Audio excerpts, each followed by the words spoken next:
Ei, você, você já viu essa imagem? Bom, se você já viu, e muito provavelmente você já viu essa imagem, foi ela sendo utilizada como meme na internet, na maioria das vezes no sentido de não. Mas você nunca se perguntou de que contexto foi tirada essa imagem? De que desenho é isso? Por que diabos o Pernalonga está fazendo essa cara?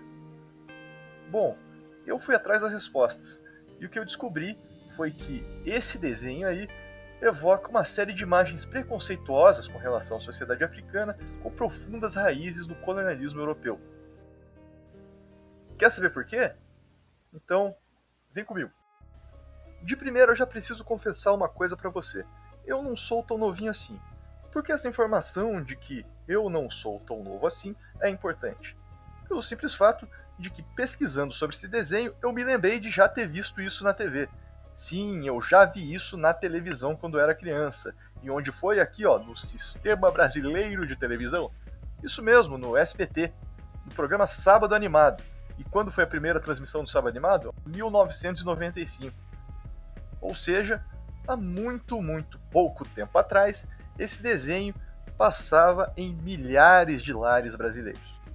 Entretanto, na verdade, o desenho chamado Witch is Witch, ou como diz a dublagem brasileira, Quem é a Bruxa, é de 1949, ou seja, de um período ali entre 1940 e 1960, conhecido popularmente como a Era de Ouro da animação americana. Um período fundamental para ser analisado pelo historiador que estuda o cinema como fonte histórica. Um campo de estudo que foi capinado recentemente por gente como Mark Ferro, como Peter Burke e outros historiadores que têm foto, e cujos estudos desembocarão na análise histórica dos desenhos animados, ou melhor dizendo, na análise histórica dos curtas de animação, curtas esses que podem refletir o humor de uma época e o contexto em que uma sociedade estava inserida. Nesse contexto, temos que observar que o Pernalonga é um desenho criado nos Estados Unidos nos anos 1940, em um contexto em que seu país de origem está envolvido na Segunda Guerra Mundial, junto com outros países, como por exemplo o Reino Unido, a Bélgica e a França, contra outros países, como por exemplo a Alemanha e o Japão.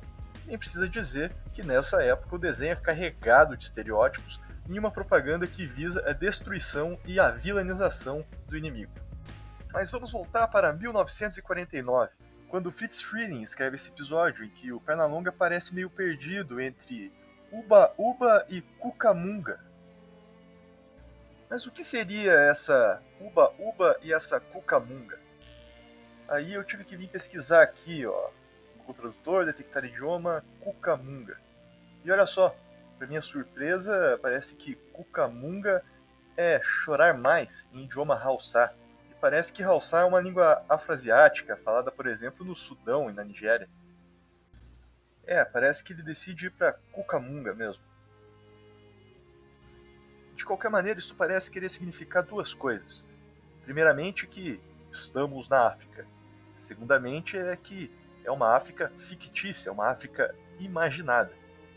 E imaginado em um país cuja abolição da escravidão tinha se dado há menos de 100 anos, que há pouco tempo se dividia entre Norte livre e Sul escravista, cuja elite fez de tudo para manter o tráfico de escravos durante a chamada Segunda Escravidão, quando deixava de existir o sistema de escravidão colonial para existir a permanência de uma nova escravidão no período pós-colonial, durante já a industrialização, o capitalismo. Em um país cujo passado tem colonização britânica e que trazia da Segunda Guerra Mundial fortes laços com a Inglaterra, Bélgica e França. E por fim, saída da mente do mesmo homem branco que dirigiu esse outro episódio aí do Pernalonga, Nips and the Nips, de 1944, também do contexto da Segunda Guerra Mundial, quando a Warner Bros. Ajudava os Estados Unidos a fazer uma propaganda interna e que reforça uma série de estereótipos quanto os japoneses, que eram inimigos dos Estados Unidos nos combates. Aí o Pernalonga tá andando tranquilamente quando de repente, opa, eu já vou analisar esse personagem aí. Mas antes, eu quero que você preste atenção com o que o Pernalonga confunde ele. Ratos.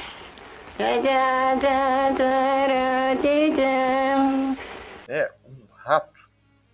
Bom, vamos analisar aqui o personagem, o visual dele.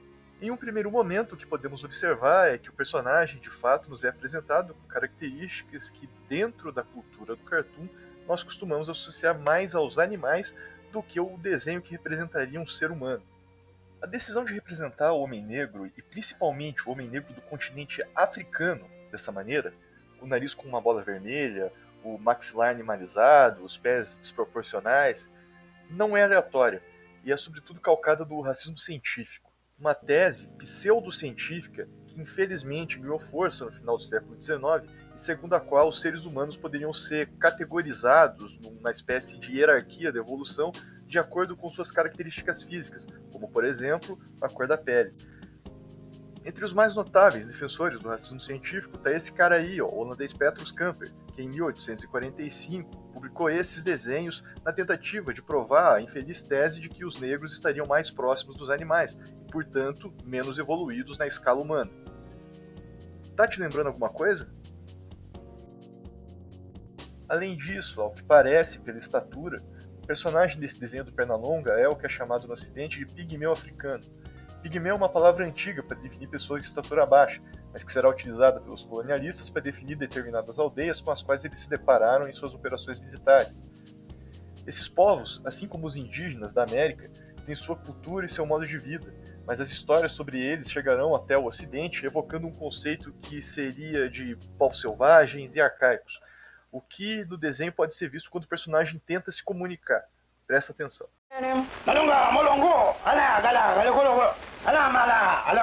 Talvez seja importante destacar que, além da violência simbólica, os integrantes dessas múltiplas aldeias espalhadas em vários países do continente africano, mas que foram definidos no Ocidente apenas por pigmeus, sofreram com a violência por parte dos colonialistas, sendo por vezes até retirados de sua terra natal para virarem atração de circo ou de zoológico, como por exemplo o Otto Benga, do Congo, que foi levado para os Estados Unidos e morreu num zoológico lá no início do século XX. Mas, voltando ao desenho, olha só como o Pernalonga vai aparecer vestido agora. Se existia alguma dúvida de que esse desenho poderia servir como uma alegoria do colonialismo, eu acho que não existe mais. Esse capacete aí é típico das campanhas colonialistas na África. E em seguida, ao sacar a máquina fotográfica que deixa o personagem que representaria o africano encantado, o Pernalonga colonialista passa a mensagem de que seu interlocutor é um personagem que, ao mesmo tempo que é selvagem, é também inocente. Inocente ao pensar saber o que é doutor. Doutor que seria um médico na visão do Pernalonga. Quem é, doutor? Como sabe eu ser doutor? Doutor? Você disse doutor? E o que a gente pode notar até aqui é que, apesar desse desenho ser quase da metade do século XX, a mensagem presente ainda é datada de um período que Achille Mbembe, por exemplo, traça do período do comércio escravista atlântico, quando os colonialistas acirram as divisões sociais e as duas principais religiões monoteístas, o Islã e o cristianismo, irão questionar as bases do que o pensador camaronês chamará de bases cosmológicas da sociedade. Esse tipo de pensamento a gente vê até hoje em igrejas neopentecostais que patrocinam missões na África à medida que acreditam que rituais que se realizam lá em determinadas tribos vão contra os preceitos de Jesus Cristo, e que por isso esse povo seria amaldiçoado e a modernidade não chegaria até lá. A modernidade talvez representada na máquina fotográfica do Pernalonga, por exemplo.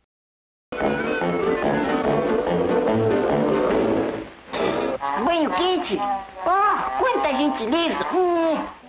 Olha, eu pensei no que dizer aqui. Mas, apesar de saber que o Pernalonga é um coelho e, portanto, um animal, a gente entende que ele tem características humanoides. Ele fala, a forma que ele anda, ele é feito para ter identificação com o ser humano.